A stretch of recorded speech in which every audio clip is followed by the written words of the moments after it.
with that background, having become an author who makes a lot of money for the publisher, I thought I'd have no difficulty getting a publisher for plausible denial. No one in America would publish plausible denial. No one, even with the background. And my sister knew Neil Ortenberg, who actually owned a little publishing company called Thunder's Mouth Press.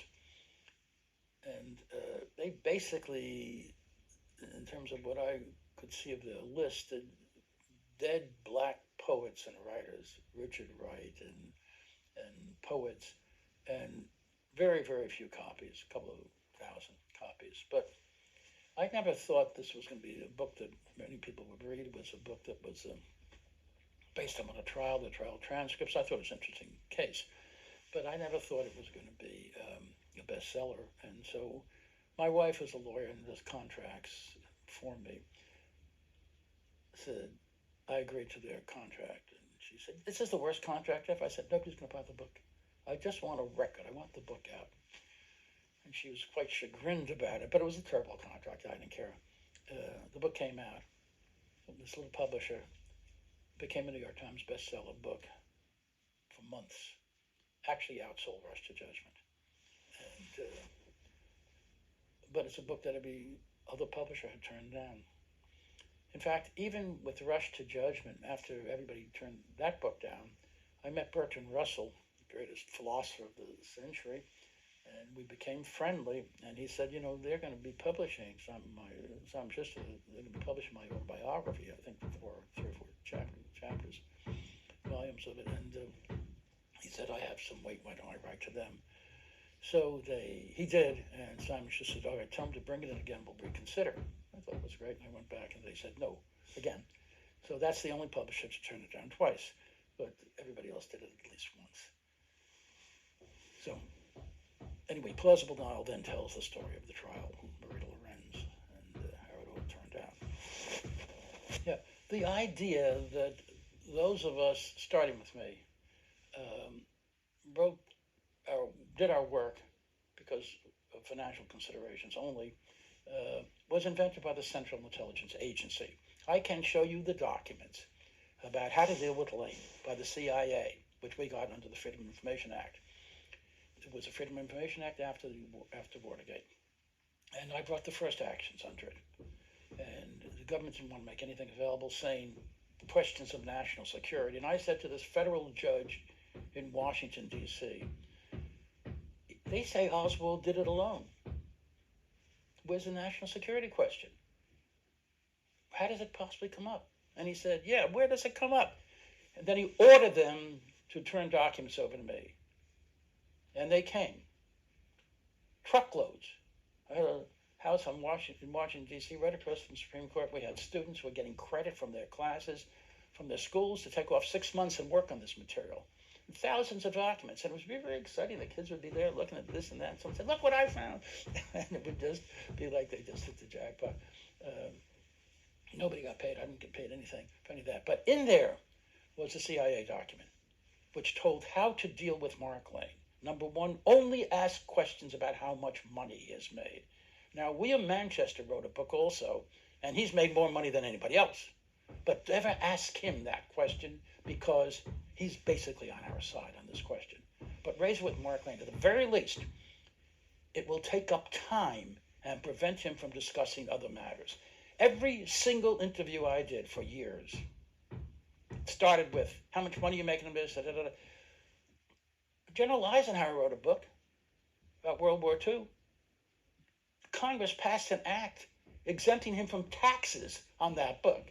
With me, they only wanted to know how much money I made. Okay, I'll tell you how much money I made. I had a contract with Grove Press for the hardcover, paperback, and world rights for $1,500 through an agent named Collier, Oscar Collier, who got 10%. So I got $1,350 for the worldwide rights to Rush to Judgment. Then they decided not to publish it.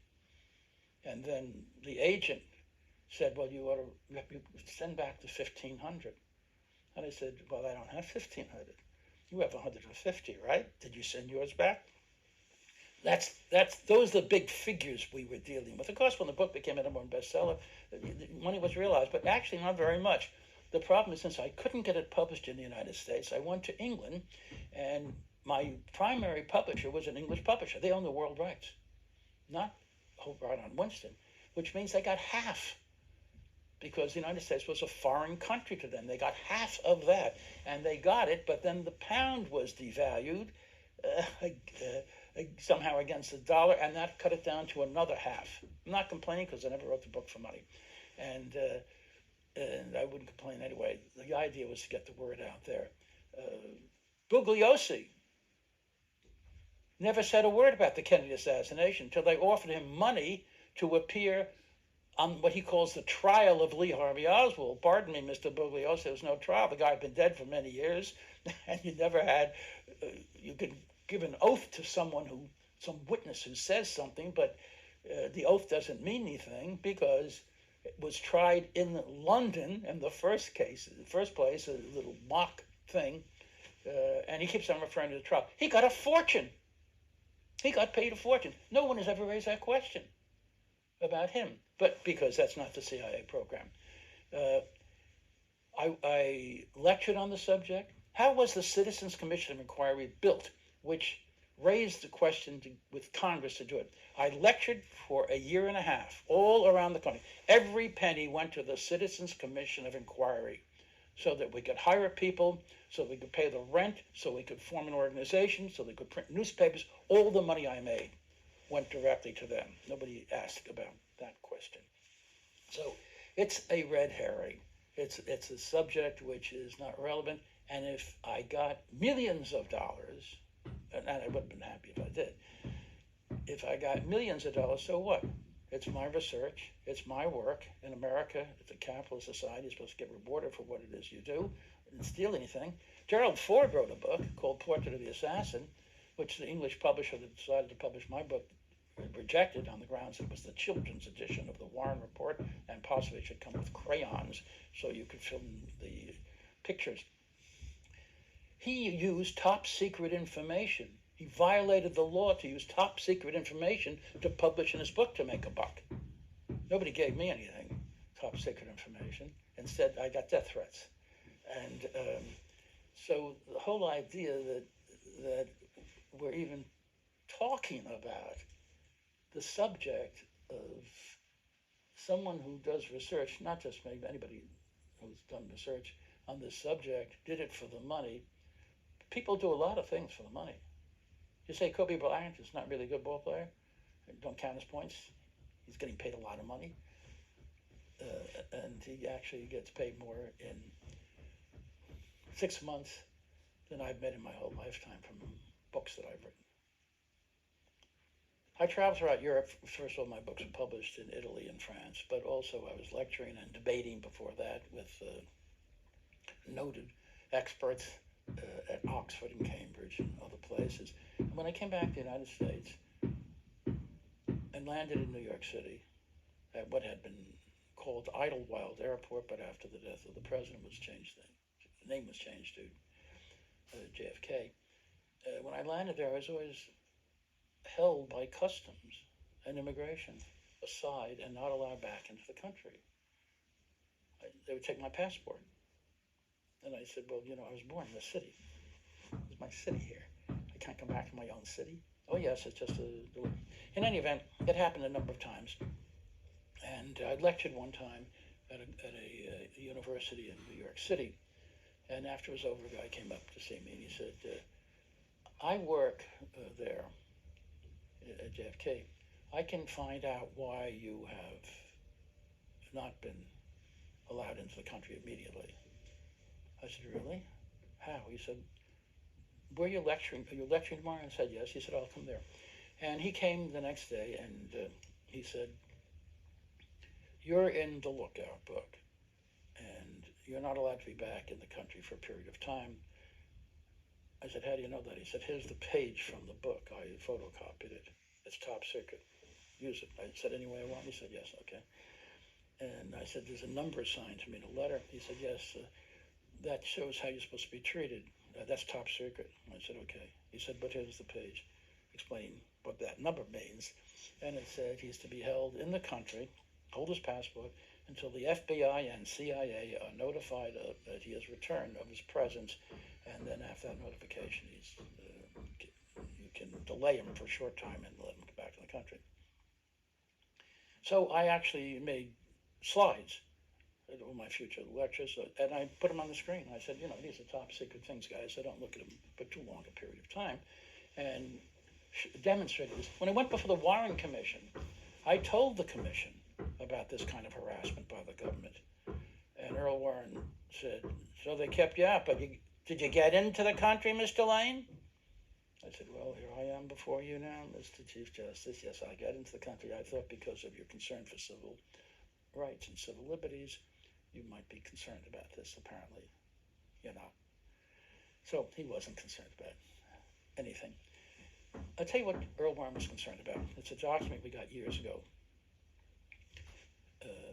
One of the first meetings, of course, top secret. It still says top secret, but we got it under the Freedom of Information Act.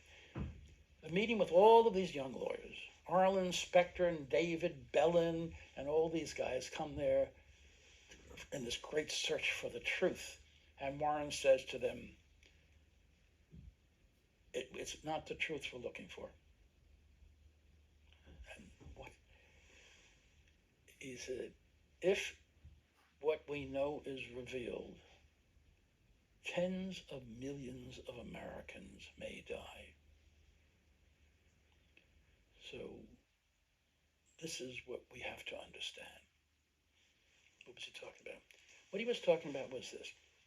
The CIA had briefed Warren. We now have all the documents showing this. The CIA had briefed Warren and said, Oswald went to Mexico City in September of '63. He met with the Cuban embassy there because after he killed the president, he wanted to arrange to fly to Cuba. He met with a man named Kostakov. Kostakov was the KGB official in charge of assassinations in the Western Hemisphere. Oswald met with him. Now, we are convinced, said the CIA, Oswald acted alone and it was not the Russians or the Cubans, but if this story ever gets out, it will be World War III and tens of millions of Americans will die. That's what Warren believed, was told. And that was the basis for his hiding the facts. In fact, when I had a debate at Beverly Hills High School with a couple of people close to Warren, head of the ACLU, people like that, Al Weirin, he ended up by saying, this whole packed audience, he ended up by saying, I say thank God for Earl Warren. He saved our lives. There would have been like a pogrom had he not taken this action and said Oswald did it alone. I say, God bless him for what he's done. And then I said, you take that same position, even if Oswald was innocent? And he said, yes. And the audience booed and booed and booed. Till then, the audience was very friendly to him. He was from the area. It's the same story. And that's what Warren was telling his friends. And that is, we have to cover it up. Now, first of all, the sad part is the story was totally made up. Oswald had never been to Mexico City. The evidence that he had been there was a tape recording in which Oswald is asking for Kostakov and says, Oswald, is Oswald Lee Harvey Oswald, any messages for me? The only problem is if that tape was played by the CIA for the FBI got a copy of it from the CIA, and every single person for the FBI who interviewed Oswald during the 48 hours he was in Dallas custody before he was killed there said that's not Oswald's voice. So the whole thing gets down to Oswald's voice, but it wasn't Oswald. Then they have a picture, which they say is Oswald, but it's a big fat guy and doesn't look at all like Oswald. It looked a little bit more like Jack Ruby. It wasn't Jack Ruby either, but it looked more like him than it like Oswald. And that's their evidence. Except as the Warren Commission hearings are closing down, and it becomes clear that members of the commission, Russell, former judge, Cooper, guys who have been active in the judiciary, are asking questions. A lot of this is based on Oswald. Where's the evidence that he's in Mexico City? Well, there was no evidence. Now, Marita Oswald, Oswald's widow, has been moved by the FBI to a motel at Sweet, Six Flags under Texas. They've searched everything. They moved it all to the house. They searched it 3 different times. They searched everything. And now the commission is saying, what are we going to do about some evidence that he was there? And they send Priscilla Johnson McMillan in to see Marguerite Oswald, to see Marina Oswald. And she goes to this place, it's cordoned off, and starts talking to Marina Oswald and says, oh, look at this in this magazine. Here's a ticket stub in Spanish. Oh, it's what your husband must have brought back from Mexico City. It's a ticket stub, bus ticket stub. Tell the Warren Commission at once. So they call the Warren Commission and then read the testimony. Read the record of what the members of the commission are saying when they see it. They say, well, how's that possible? The place has been searched by the FBI. Who's Priscilla McMillan? She's CIA. She interviewed Oswald in Moscow, said, a friend of mine at the embassy said I should check him out. I work for a newspaper. The friend was the CIA officer at the American embassy. She interviewed him. That's why they get all this stuff later, as soon as Oswald's arrested, about his background, he hated America. It all came from her. And then she interviews Marina and plants the stub, apparently. The greatest coup of the CIA in its history, and they've had very few of them, but they got Svetlana Stalin, Joseph Stalin's daughter, to defect and come to the United States. They needed a safe house. Who could they trust? Priscilla Johnson's family's house with Priscilla Johnson. That's where the CIA delivered Svetlana Stalin.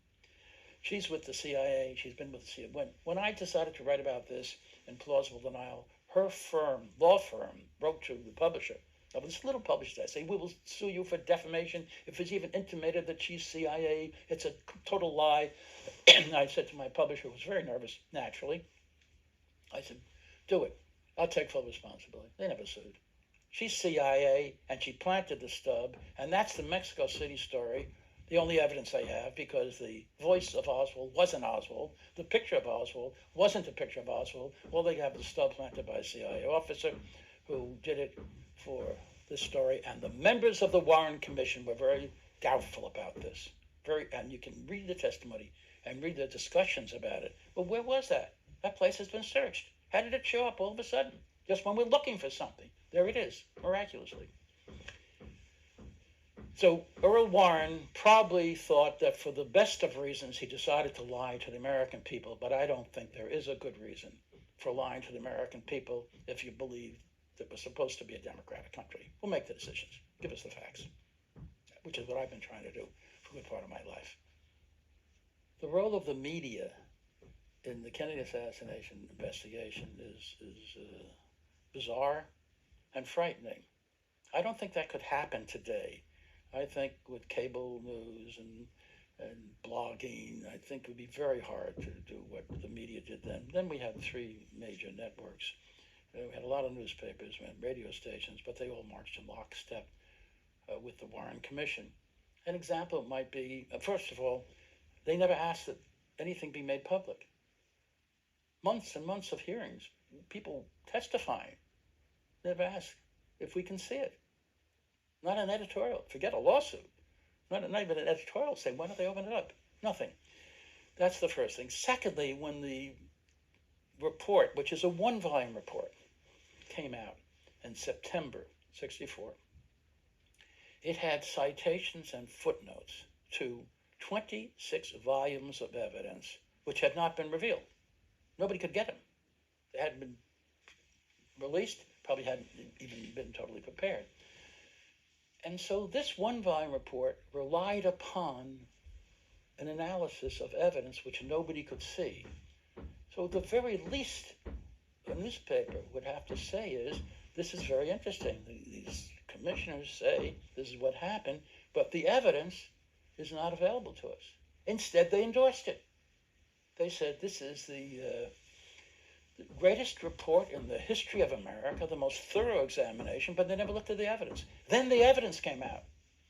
And then you have Anthony Lewis of the New York Times. He got the saying I got 26 volumes there. I got those the day they came out. I lived in Washington, went down to the government printing office, and I bought a set of the volumes. Anthony Lewis got them the same day. The next day, he wrote in the New York Times, all of the evidence in the 26 volumes completely supports the Warren Commission. It took me 6 months to get through it, and I'm a lawyer, and I spent 18 hours a day reading it. Tony Lewis, he could do it in a few hours. So I wrote a letter to him. I said, now it's some months afterwards, and I finally got through all of it. How were you able to get through the material so quickly? And that was in 1965. I have not received a response yet. I still check the mail every day, but it may be he's a slow reader and he hasn't finished my letter yet. But it's remarkable to me that preposterous statements were being made by people in the news media. Walter Cronkite, NBC, all of them. And nobody was asking any questions, not even asking questions. That's the problem. That's what the media is supposed to do. They never. Why is everything being held in top secret? Why can't we see this material? Nobody asked. That's frightening. It's frightening then, it's frightening now. On the other hand, those of us who did not go along with this had another response, and death threats. I kept a file, 250 death threats, and I never, what could I do with them? And then finally I threw the file out. It was of no value. But I was in a radio program in St. Louis. This one I took seriously. I was in a radio program in St. Louis, and it was a late night radio show. And somebody called up and said to the producer he wanted to speak to me, but in private. And they said, well, you call back at this number after it shows up, like midnight or something. And we'll see if we can do it. And I said, that's fine. So he called back at midnight, and he said, I got to see you. It's extremely important. And for some reason, I don't know why, I said, okay. And he said, okay, take a cab to this point. There's a phone booth there, and I'll call you there. I said, okay. And I was tired, and it must have been really stupid or something, but I jumped in the cab and went to that place, and the phone rang. I waited about 10 minutes, the phone rang. The guy said, okay, I'd like you to go to another phone. It's just 4 blocks away, and I'm going to call you on that phone. I said, is this the last trip? He said, yes. I said, okay. So I went there. Then he said, I did that, and he called again. He said, I work for the CIA. In so many days, you're going to be in Chicago, right? I said, I don't know what my schedule is. I was touring with Rush to Judgment. And the publisher sets up the schedule and depends on what radio TV is available, where you're going to be. I said, I don't know those many days in advance. He said, well, you're going to be in Chicago. You're going to be staying at this hotel. In fact, you're going to be staying in this room. I said, I didn't know the room. They don't assign a room to get to. He said, no, this is a room that they put, the government wants all of the people they're interested in put in. It's like a sound room. They can hear everything. I said, okay. And then he said, well, you at a certain hour, you're going to walk across the street to a radio station, which is right there, catty corner. You're going to cross the street, and I've been paid to kill you, bring you up with a pickup truck. And so I said, you're telling me this because you want to give me a sporting chance? He said, no, I have killed people in the United States, but they were not Americans. And I've killed people abroad, including Americans. But I would not kill an American in America. I said, I don't fully understand your ethical process, but I absolutely support it. So what do you suggest? And he said, well, I'm not going to do it, but they might have somebody else. I'm warning you. Next morning, I called the publisher and I said, where am I going to be on such and such a date? He said, oh, in Chicago. I said, what hotel? It was the hotel he mentioned. And I said, am I doing any radio around there? They said, yeah, right across the street. Just have to cross the street to get to this radio station. I said, okay. So I went to the hotel, checked in, and it was the room he predicted. I was in that room. I said, I'd like another room. They said, you know, this is the room. I said, I know about that room. I want another room. So they gave me another room. And then when it came time to do that radio program, I went to the corner. I looked very carefully in both directions and ran across the street. The only thing, so I don't even know who that guy was or if anything of that was true, but he did have a lot of information that I didn't even have. So I thought maybe that might be true. But there were a lot of threats, some less elaborate. But during the same time, the FBI, the Dallas police, were threatening witnesses. And they've testified. They've said that. Just remain silent, don't say a word. Dallas police will kill you, Mrs. Clemens, if you ever tell anybody what you've seen. And the FBI telling witness after witness not to talk to anybody. And the FBI telling John Kennedy's friends, Kenny O'Donnell, J.B. Powers, lie to the Warren Commission. This is the commission that we're supposed to have faith in. Let me ask you this. Did you not know that story about Tip O'Neill saying that J.B. Powers and Kenny O'Donnell lied? Did you know that when the book came out? Probably not. But why not? That's a big story. Why wasn't that in all the press? Instead of Tip O'Neill went around and talked about the book. Nobody asked him about that. I didn't read one newspaper article which said that. I read the book because I was interested to see what he was going to say. And then there was this incredible statement which the media never picked up. So, media did not do its job. Didn't do much of a job at the beginning of the war in Iraq either. Why?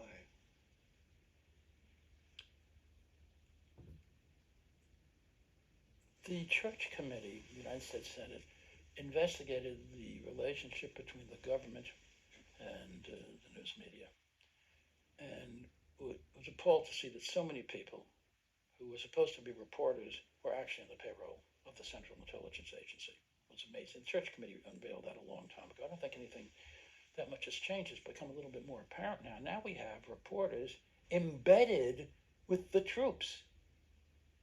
Embedded. They actually are in bed with the troops. I mean, it's the most remarkable thing that they're with them, and they're only allowed to say what the officers tell them that they're permitted to say. Their lives are on the line every day with these guys. Anybody can shoot them. When they're out there, people are being shot. That's not the role of the news media, to be part of the war effort. It's to be looking at it and telling us what they see. But the media's changed. I don't know. When we were kids, when I was a kid, we never would have believed anything like this was possible. And maybe it was happening.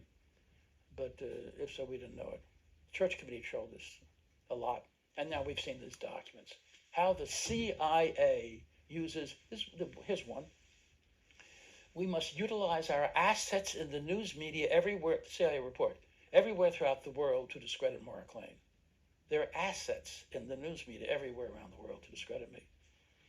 And then the same question was asked by me in every program. Go back to those early days. You'll see, no matter who was questioning me on radio, TV, it was always, how much money are you making out of this? First question. Not where did the shots come from? What do we do about this? They killed our president. How much money are you making? It was, if it's true that I made millions of dollars, and unfortunately it's not. But if I did make a lot of money, it's still an irrelevant question. But since I didn't make a lot of money, it's bizarre, and and the media had no reason to think I was making money. They knew that I was. They came to the lectures. They saw who was at the lectures. They realized that every penny was going to build an organization, to send people down to Dallas to ask questions. I don't think anybody who actually has written about this, who was critical. I mean, yeah, William Manchester made a lot of money, but he supported the Warren Commission report. Bugliosi got, maybe it's going to be a film with HBO. It's a book that nobody's read. It's called Reclaiming History. Last time I checked, there were 13,000 books outselling it. That's, of course, the New York Times only has the 15 top bestsellers, and he hasn't been anywhere near that. But Amazon has bestsellers. Amazon sells a lot of books more than anybody else, I guess. And last time I looked, there were more than 13,000 books published every week, outselling Rewriting History by Bugliosi. Posner as well. Posner never was a best-selling book. But Posner wrote a book supporting the Warren Commission, but I don't think that was ever well read. But it doesn't make any difference. You see, Michael Beckloss wrote a book attacking, with just a few years ago, attacking John Kennedy, his reckless days and sexual escapades, etc. Now he is on every show I see as a presidential historian. Gerald Posner wrote a book that nobody ever believed and nobody ever bought. I mean, didn't sell very many copies. He's on as an authority on presidential commission. I wrote 2 books. I think this is well, I've written more than 2 books now, but take these 2 books, Rush to Judgment, Plausible Denial, published 25 years apart on the same subject, both New York Times bestsellers. Can anybody else ever say they did anything like that and that was their response? I don't think so. Do you see me as a presidential historian or even an expert on the Kennedy assassination on any of these shows? No, basically not. The media still is in lockstep. They still talk about Oswald as the lone assassin, although even Bugliosi admits that 75% of American people don't believe it. And that's why, because I have controlled the news media, according to Bugliosi. Well, devil's advocate. They always say, well, 75% of the American public believe it because there's this inherent need to believe that that more than a lone nut changed the course of the country. Yeah, that's the CIA line. That the Central Intelligence says that, and they tell people in the news media to say that we have a desire to believe that that not one person changed history. Who says that? What's that based on? That's a bizarre, absurd statement. What's it based on? We have that need. Do you have that need? You know anybody who has a need to believe that? We see individuals doing things all the time. Is anybody saying John Lennon was killed as a result of a conspiracy because we have that need to believe it? I'll tell you what the American media said originally. They said, yes, the American people don't believe the report. But in Europe, they're all conspiracy-minded. That's why they believe it. Now, when basically nobody believes it in the United States, they're saying, well, we have this need. When did this need develop? When the government was saying Oswald did it alone. People weren't doubting it because they had a need. When Rush to Judgment came out and became the #1 best-selling book in America, and the phrase credibility gap came into meaning, it was not because we had a need, except we had one need, a need to know the truth. And when the government is lying to us, we have the need to know that they're lying to us, and we have a need to find out what the truth is. That's the need we have. We don't have a need to say one person couldn't have done it. Because we know many instances where one person did do things. And nobody has to invent a story to show that's not true, because we have a need. I'd just like to see someone provide some evidence anywhere that the American people as a unit have the need to believe that more than one person killed President Kennedy. It's unquieting to believe that, because it means the murderers, they may be dead by now, but maybe they're still walking around. That's unquieting.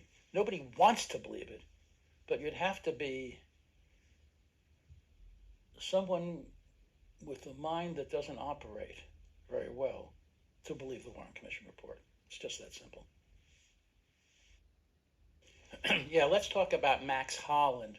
Max Holland wrote a big piece for The Nation magazine, saying, in essence, the CIA didn't do it. All the critics probably did it. I mean, really a bizarre piece. He didn't quite say that, but he said the CIA is innocent and everybody's lying about the CIA who says that CIA was involved. And he's described in Nation magazine as a writer for Nation magazine. And I wrote to Nation magazine and said, why do you lie? Why do you lie to your own readers? I'm going to bring a lawsuit against you unless you publish my full answer. And they said, well, we'll put in the letters. And I said, no, full answer. I know your rules, about 150 words. Whatever I send, I want you to publish it. If you're not going to publish it, I'm going to sue you. It's just that simple. And so they published it. And many people stopped reading The Nation. There was a group here of Nation readers, and they were so appalled they didn't want to read it anymore. I'm not suggesting people should not read The Nation, but I'm suggesting the Nation should start telling the truth. Who is Max Holland? It's very, very simple. And I said this not only in the article, but I was interviewed on a national radio station the other day, and I said, "You folks interested in the Max Holland story?" Those of you who have a radio which is near your computer, I'll give you 2 minutes, and I'll tell you what I think you might want to do as an exercise, and then we'll talk about something else. I said, "Okay, everybody settle down. You guys next to your computers, go on Internet Explorer, hit CIA.gov. That is the official website of the Central Intelligence Agency. Then put plus Max Holland, see what comes up." And people started calling, "Oh my God, yes, what came up is that Max Holland is the official writer for the Central Intelligence Agency on the Kennedy assassination. And this is how they do it. You'll see all the articles can do just what I suggest. You'll see all his names about all of these articles, always about the Kennedy assassination, and how it's all based about the CIA didn't do it. And that, the CIA fixation came apparent after Plausible Model came out, which said the CIA did it. Now all of a sudden they have to have ways of demonstrating that everybody else is a liar except them. And we know the CIA would never lie to us. CIA and the Warren Commission. Allen Dulles was the single most active member of the Warren Commission. He had been the director of the CIA, fired by John Kennedy because Dulles lied to Kennedy about the Bad Pigs invasion, then appointed to the Warren Commission by Lyndon Johnson to tell us all the truth about the Kennedy assassination. Okay, that's the beginning of the CIA and the Warren Report. Now we have Max Holland writing article after article, and sometimes he'll put an article on the CIA website, and it doesn't get picked up, and then they try. Maybe Nation magazine will publish it. The Nation publishes it. Then the CIA website says, article by Max Holland published by Nation magazine. So now it looks like it's Nation is taking the position.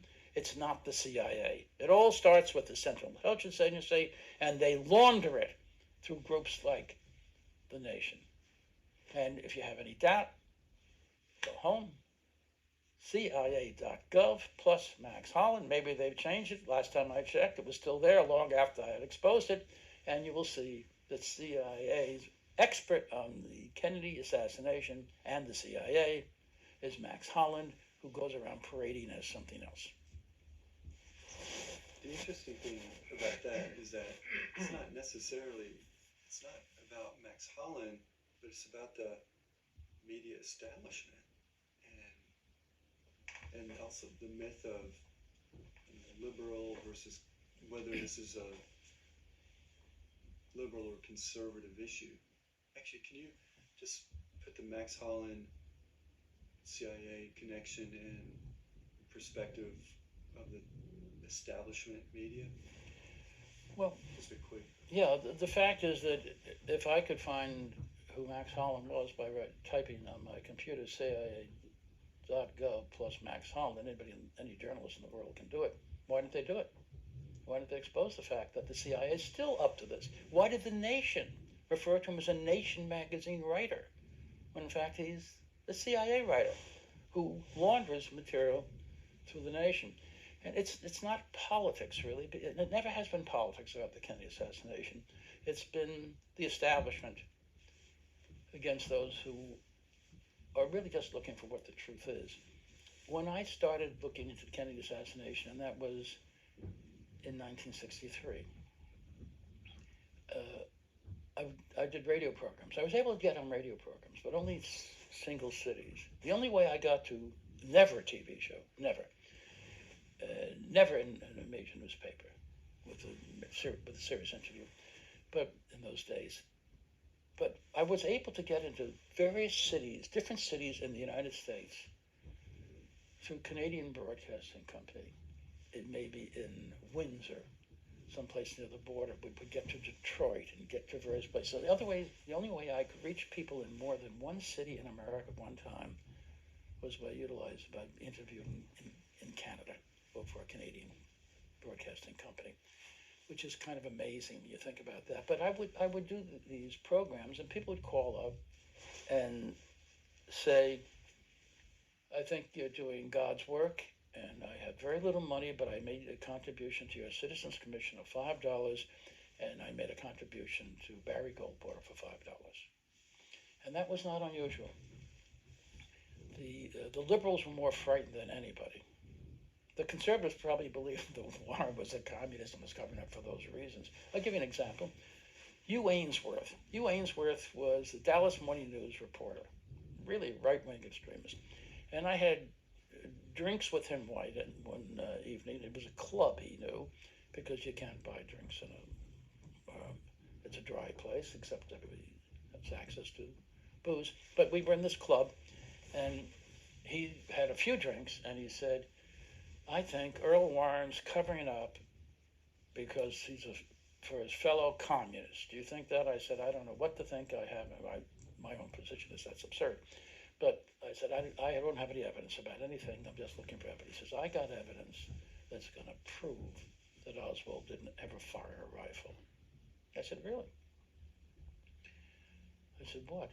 He said, they did a paraffin gas test, and I know the Dallas police, and it proves he didn't have any nitrates, gunpowder, on his face. If he didn't fire a rifle. He had it in one hand, but not the other. You'd have to have it on both hands if you fire a rifle like that. I said, you have that? He said, yeah, I'm going to give it to you if you promise you're going to use it. I said, oh, I'll use it. So I went back to his house. His wife was sleeping. He woke her up and asked her to move over. And he told me, I didn't see this. I heard him go in and say, would you wake up a minute? And he said, it was under the mattress where she was sleeping. So here it is. And there was the Dallas test report, which showed it wasn't gunpowder, but when you fire a weapon, it's nitrates or nitrates in suspension. There's a pattern, and if you fire a rifle, it should be on both hands and on your face because you're leaning. Unless it's all there, it's an indication that you didn't fire a weapon. It was on one hand, but there are various kinds of cleansers that have that also, nitrates. And so it could have come in from another way, or maybe fired a revolver. That would be a possibility, but not a rifle. And so he gave that to me. I released that information.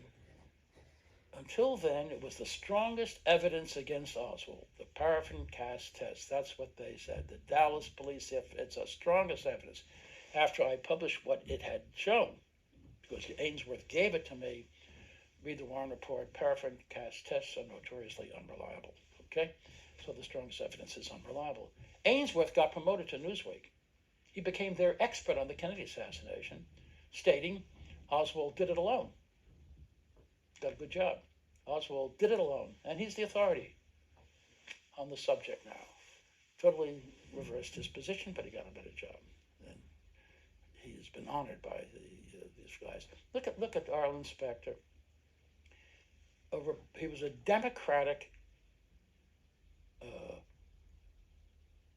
He was an assistant prosecutor in Philadelphia, a Democrat, and his boss was a very good man, and he was a Democrat. And Arlen went down, and they asked his boss to be the lawyer for the commission. He said, no, but I can take Arlen Specter. He's a bright young man. So Arlen Specter went down there and invented the single bullet theory, came back, decided he wanted to be the district attorney, became a Republican. So he could run against his former boss, got elected, ran for mayor, lost, ran for senator, got elected. His whole career is based upon lying to the American people. Have you read that in the press? I haven't read that in the press. And the careers... I'm sorry, go ahead. The careers are made by these guys by supporting a false story. They seem to have a need, and that need seems to be to lie and get rewarded for it, or get rewarded wherever they have to. And he knows. He was at that meeting. Specter was at that meeting where Warren, in essence, says truth is not what we're after here. And he said, okay, and he's now a senator. Well, just kind of want to wrap up now. Can you tell me what are the implications of the assassination on us, on today?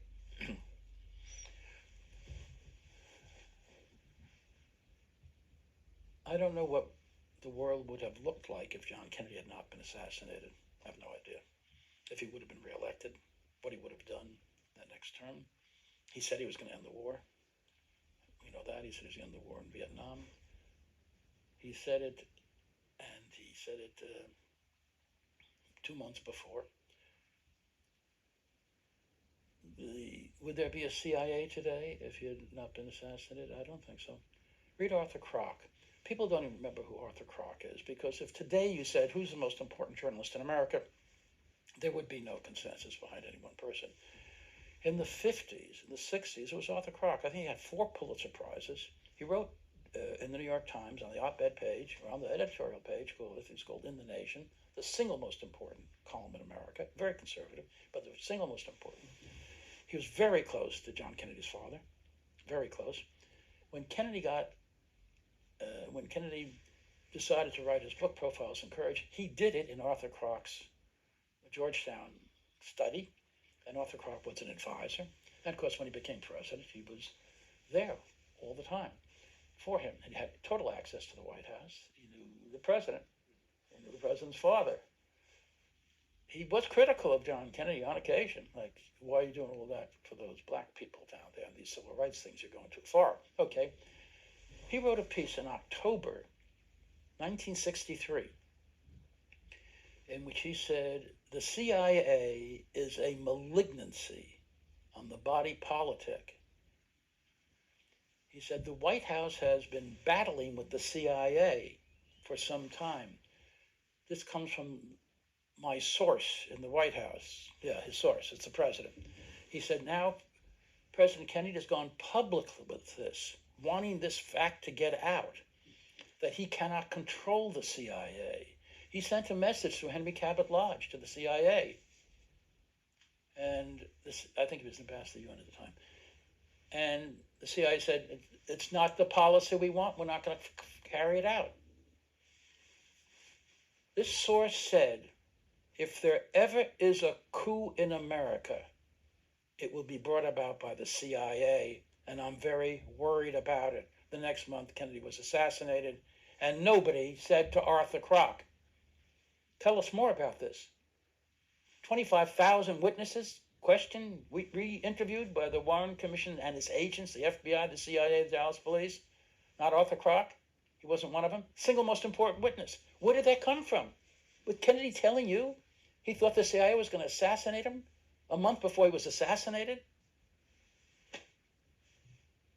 And it's, to me, one of the most remarkable things. That this was not an unknown reporter in the Inquirer, National Enquirer. This is the single most important conservative journalist in America, maybe in American history, writing on the editorial page of the New York Times, and nobody notices it, not even the New York Times. No editorial in the New York Times about Arthur Crock predicted this. Not a word. I'll tell you about one more prediction. I was doing a television program in New Orleans on public television. And Bobby Kennedy was running for the nomination for president of the United States in the Democratic Party. And I've been asked this question a million times, and that is, why did the Kennedy family not do something about this? And my answer was really, you can't judge the facts from the Kennedy family. If you want to judge the Kennedy family from their lack of action regarding the facts, that's another matter, but that has nothing to do with me. I knew Jim Garrison very well. In fact, he married my wife and I when he was a judge of the Court of Appeals in New Orleans, in the courtroom. He was a close friend. And he was meeting with an emissary from Bobby Kennedy. And he told me about it. And he said that the emissary said that Bobby says when he's elected president, if he is elected, he's going to break this thing wide open and show that there was a conspiracy to kill his brother. If he's elected. Kennedy's operated from power, and he wanted to be the president to do it. And Garrison sent a message back with someone who went to school with Garrison and went to a different school with Bobby. And they knew each other. he sent the message back, and the message was, if you're talking about this, your life is in danger now. And even if you're president, you can be killed, your brother was. But especially now, you don't have that same kind of protection. And so if you're saying that, I think you should immediately come out and make it public now. I think that's your best protection. And Bobby sent back a message which said, if I win the California primary, that night or the next morning, I'm going to announce that that's what I'm going to do about my brother's assassination. Okay, now that was private, and nobody has to believe it actually happened, except I was in New Orleans on television the night of that primary. And in the audience was Jack Anderson, the columnist. He was not there to talk about the same subject, but when I finished, he was going to talk about some other subject. And somebody called in and asked, what about the Kennedys, et cetera? And I said, well, I can say now. I can say now. Nothing I say here in this local program in New Orleans is going to reach California. I think it's like 8 o'clock now, or no, maybe it's 10 or 11 o'clock, but it's about fairly close to poll closing time in California. I said, nothing's going to change that. So I'm going to tell you the whole story. And I told him the whole story. So I said, when this show is over, I'm going back to my hotel room. I'm putting on TV, and I'm going to see if Bobby wins. And if he wins, if he has a press conference, what he says. And if he doesn't say it tonight, I'll be there at his first press conference tomorrow morning. I'll be watching television to see what he says. And I said that on the air. And of course, that night Bobby won, but he was executed. Jack Anderson wrote a column about it called Ominous Prophecy. It wasn't a prophecy. It was just I was not predicting anything. I was just saying, this is what the conversations have been, and this is what Bobby said he would do. Let's see if that happens. But it wasn't private anymore. It was out there. Jack Anderson wrote the piece. Most of the newspapers that carried his article, his column, religiously refused to publish it. Some of them did, but most of them didn't. So where is the news media? Where is the news media when these things happen? I don't know the answer to that question, but I know that a lot of work has to be done. There's some very good people in the news media. Pete Keese in the New York Times, I knew him back in the 50s. He's just absolutely really wonderful reporter. I've known a lot of really good reporters. I don't know Frank Rich in the New York Times, but I really admire and respect him. There are reporters everywhere who I really admire. People in radio whose shows have been really consistent in letting people who they don't even agree with present in a respectful way without badgering and name calling. In a civil way, allow a discussion to take place. A lot of people like that. But the ones who make the basic decisions, I mean, I know the New York Times is very good about the war in Iraq, but Judith Miller was there, embedded with the leadership of the war for years, and all we heard was the government's position through the New York Times on the war in Iraq. Now it's different, thankfully. But why did that happen? Why did that go on? I don't know the answer to the question, but I know we got a lot of work to do. A lot of work to do.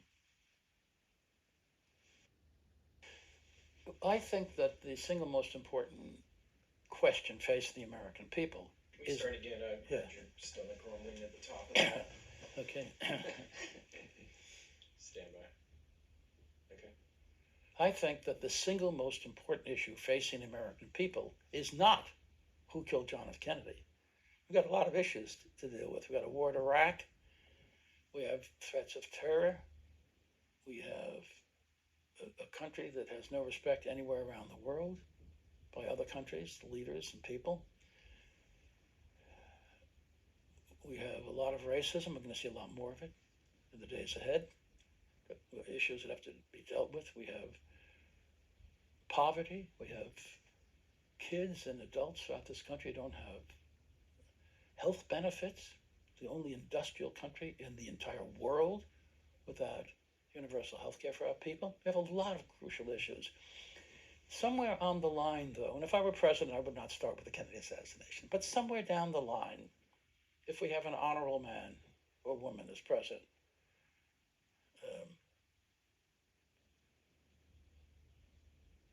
someone should say, you know, the honor of the French government was involved when for years they insisted, despite Émile Zola's works, that Dreyfus was a traitor when they knew he was innocent.